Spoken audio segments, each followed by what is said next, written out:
안녕하세요 여러분, 오랜만입니다. 그동안 바빠가지고 바쁜 건 아닌데 하는 일이 있어서 좀 늦어졌습니다.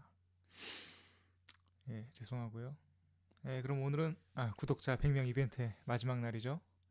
김지민님께서 추천해주신 영화 파올로 소렌티노 감독의 그레이트 뷰티, 그리고 이 그레이트 뷰티를 보면서 제가 떠올린 한 권의 책, 알베르 까미의 시시프의 신화에 대해서 간단히 이야기해 보겠습니다.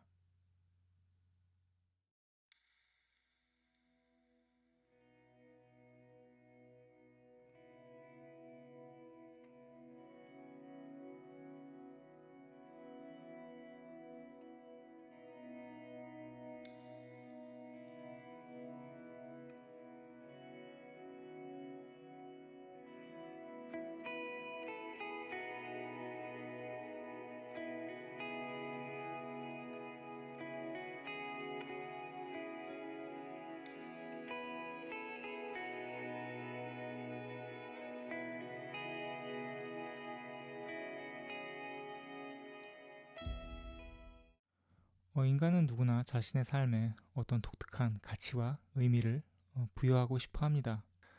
그리고 실제로 자신의 삶에 어떤 아무런 가치 그리고 의미가 없다는 만큼 우리들 자신을 어떤 공포에 떨게 하는 것도 없지요.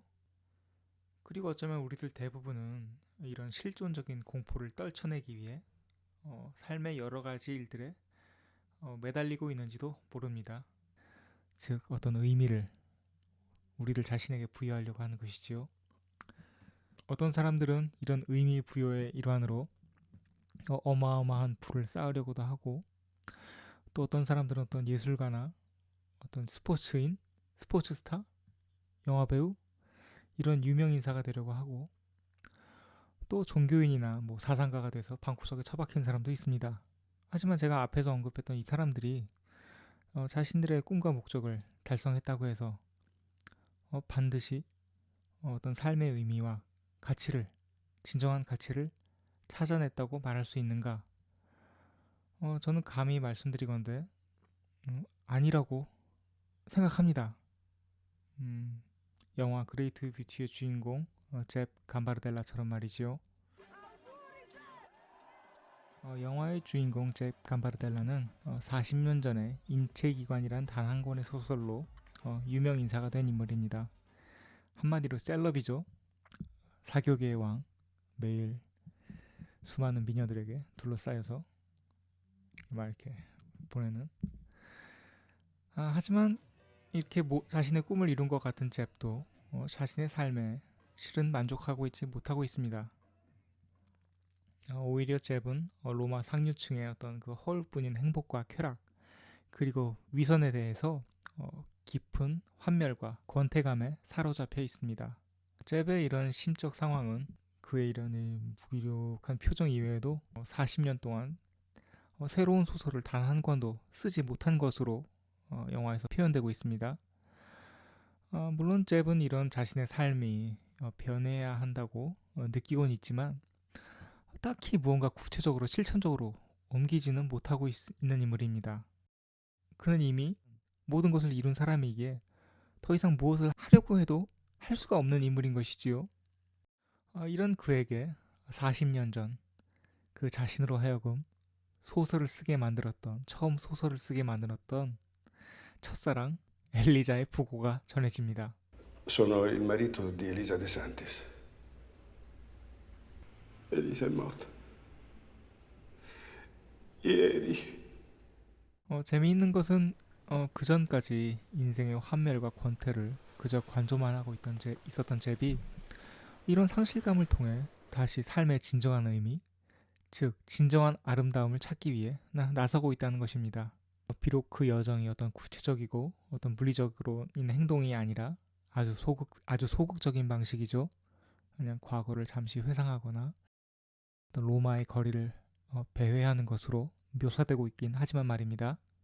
잽은 이 여정의 중간중간에 많은 사람들과 마주하게 됩니다. 자신과 마찬가지로 어떤 삶에 지친 친구들, 40년 동안 만나지 않았던 옛 친구, 또한 그 옛 친구의 딸이자 스트립걸인 라모나, 예술 애호가인 척하는 귀족들, 심지어 프랑스의 옛 유명 여배우죠.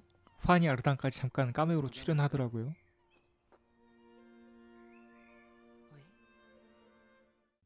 왜 집어넣는지 잘 모르겠지만 나옵니다.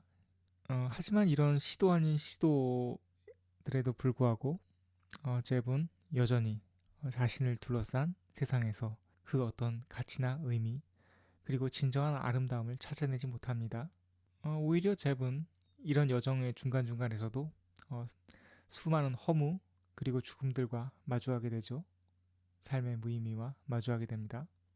잠시나마 호감을 가지고 만났던 스트립걸 라모나의 죽음이 그것이고 자신의 친구의 아들이었던 약간 남자 사이코 이 안드레아의 죽음 그리고 육체는 죽지 않았지만 신앙적으로는 이미 죽어버린 차기 교황 후보감인 그 추기경 Dopo andiamo a vedere le puzzole nel bosco? Ma certo, vi guido io. 이들을 만나면서 잽은 삶의 의미를 그리고 진정한 아름다움을 찾지 못하고 오히려 삶의 짙은 허무감과 다시 마주할 뿐입니다. 그러나 잽은 삶의 진정한 의미, 진정한 아름다움을 찾는 이 여행의 끝자락에서 한 카톨릭 여성 성녀를 만나게 됩니다. 만약에 골룸같이 생긴 수녀분을 만나게 되는데요. 이 성녀가 잽에게 물어봐요. Perché non ha mai più scritto un libro. 잽은 성녀에게 자신이 소설을 쓸 수 없는 이유를 아주 솔직하게 말합니다. Cercavo la grande bellezza. Ma non l'ho trovata. 이런 잽의 솔직한 말에 성녀가 대답하죠. Essa perché io mangio solo radici. No, perché? Perché le radici sono importanti. 그러니까 성녀는 이런 말을 하고 있는 거예요. 성녀는 잽이 이미 삶의 어떤 의미이자 위대한 아름다움을 이미 알고 있다고 말하고 있는 것입니다. 그리고 이는 어떻게 보면 영화 처음부터 관객인 우리도 이미 알고 있는 것이죠. 그 아름다움은 바로 이룰 수 없었던 잽의 첫사랑, 심지어 왜 실패했는지조차 알 수도 없었고 또 앞으로도 영원히 알 수 없을 바로 그 첫사랑의 그 순간. 그리고 이런 결말을 통해 저는 영화 그레이트 뷰티가 삶의 진정한 아름다움이란 끊임없이 삶의 의미를 찾으려는 우리들 모습 그 자체라고 말하고 있다고 생각합니다. 따라서 삶의 진정한 의미, 즉 아름다움은 명확하게 정의 내릴 수도 없으며 획득 가능한 대상도 아닌 것입니다. 물론 이런 결말은 우리들에게 언제나 그렇지만 큰 만족감을 주지 못할 수 있죠. 왜냐하면 우린 이를 통해 앞으로도 끊임없이 삽질을 해야 되니까요. 하지만 그럼에도 저는 동시에 이런 인생이 자유로운 삶인 동시에 아름다움을 창조하는 삶이라고 생각합니다. 실제로 우리는 어떤 명확한 해답에 대해서는 우리들 자신의 어떤 감정과 그리고 생각 그리고 상상력을 투입할 수 없지요. 그리고 이런 삶만큼 인간을 숨막히게 하는 것이 있을까요? 예술도 마찬가지지요. 어떤 삶의 명확한 의미 혹은 미에 대한 정확한 의미가 포착된다면 아마 예술은 존재할 수 없을 것입니다. 제 생각엔 영화 그레이트 뷰티도 이런 부분을 건드리고 있는 것 같아요. 특히 이 영화 자체가 어떤 위대한 역사와 예술을 잉태한 도시 로마를 배경으로 했기에 더욱 그런 생각이 듭니다. 영화 중간중간에서 나오죠. 이렇게 라모나와 같이 예술을 이렇게 막 이렇게 순회하는 그런 장면이 나오는데 그런 부분을 약간 건드리고 있는 듯한 막연한 생각이 들었습니다. 삶의 불완전성을 온전히 내포한 그 예술 작품으로 넘쳐나는 그 도시 로마 그 자체가 온전한 아름다움 그 자체이죠. 예. 사실 저는 로마를 가보진 못했습니다. 대신에 꼭 되게 가고 싶었는데 어떻게 못 갔어요. 이 나이 되도록. 대신에 로마에 다녀오신 분들 이야기는 참 많이 들었습니다. 네. 그분들은 공통점이 뭐냐면 하나같이 어떤 위대한 어떤 고대 로마 제국을 목격하기 위해 그들이 남긴 어떤 아름다운 유적을 보기 위해 로마에 다녀오신 분들입니다. 근데 이분들 말씀이 하나같이 똑같더라고요. 야, 볼 거 없어. 야, 그거 다 돌무더기야. 다 돌무더기밖에 없어. 기대 이하야. 이런 말씀을 하시더라고요. 그 말을 듣고 저는 줏대 없는 저는 그런가? 가지 말아야 되겠다. 그런 생각을 잠깐 했었습니다. 하지만 우연히 어떤 책을 보게 됐는데요. 괴테가 쓴 책이죠. 그 책 이름이 뭐였더라? 이탈리아 계획이었던가? 어쨌든 그런 책이 있습니다. 그 책에서 괴테가 그런 말을 했습니다. 로마는 육신의 눈이 아니라 마음의 눈으로 볼 때 제대로 감상할 수 있다. 여러분과 제가 모두 이런 마음의 눈을 가질 수 있었으면 좋겠습니다. 그리고 저와 여러분 모두가 눈에 보이는 있는 그대로의 그 돌무더기 같은 현실을 인정하고 또 목도함과 동시에 상상력을 발휘함으로써 어떤 의미와 아름다움을 창조해 나아가는 삶을 살아갈 수 있었으면 좋겠습니다. 물론 그런 삶이 또 우리를 어떻게 인도할지는 저는 잘 모르기 때문에 감히 말씀드릴 수가 없네요. 그럼 바로 다시 본론으로 들어가서 그레이트 뷰티를 보면서 떠올린 한 권의 책, 알베르 까뮈의 시지프스의 신화의 마지막 한 부분을 낭독해보고 오늘 영상을 마칠까 합니다. 사실은 루이 페르디낭 셀린느의 밤 끝으로의 여행을 읽고 이거를 낭독해보려고 했는데, 영화에서도 잠깐 초반부에 이렇게 나오죠. 루이 페르디낭 셀린느의 한 구절이, 밤 끝으로의 여행이. 제가 아직 다 못 읽었어요. 영어 번역본으로 국내 판본이 다 절판이 돼서 영어 번역본을 사서 봤는데 아직 다 못 읽었습니다. 근데 까미도 이 영화 그레이트 뷰티에 많이 이렇게 끼워 맞춰지는 것 같더라고요. 용서해 주시고요.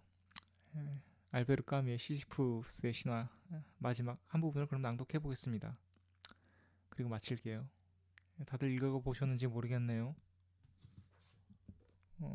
삶의 허무, 즉 부조리와 마주친 인간이 어떻게 삶의 의미를 다시 회복할 수 있는지에 관하여 까미가 논한 책입니다.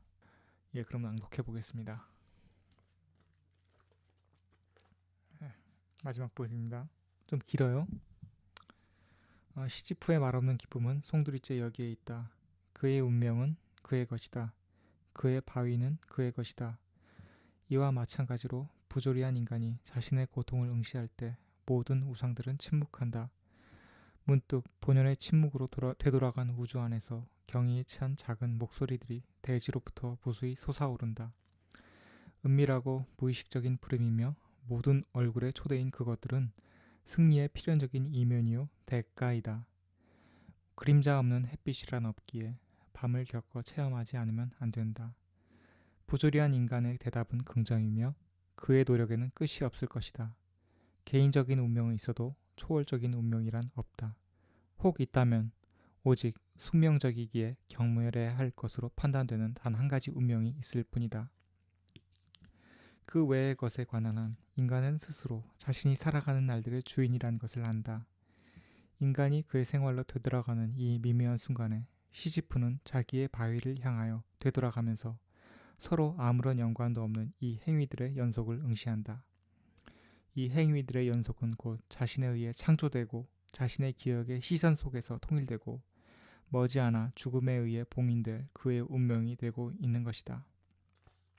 이렇게 인간적인 모든 것은 완전히 인간적인 근원을 가지고 있음을 확신하면서 보고자 원하되 밤은 끝이 없다는 것을 아는 장님인 시지프는 지금도 여전히 걸어가고 있다. 바위는 또다시 굴러 떨어진다. 이제 나는 시지프를 산기슭에 남겨둔다. 우리는 항상 그의 짐의 무게를 다시 발견한다. 그러나 시지프는 신들을 부정하며 바위를 들어올리는 한 차원 높은 성실성을 가르친다. 그 역시 만사가 다 잘 되었다고 판단한다. 이제부터 주인이 따로 없는 이 우주가 그에게는 불모의 것으로도 하찮은 것으로도 보이지 않는다. 그에게서는 이 돌의 부스러기 하나하나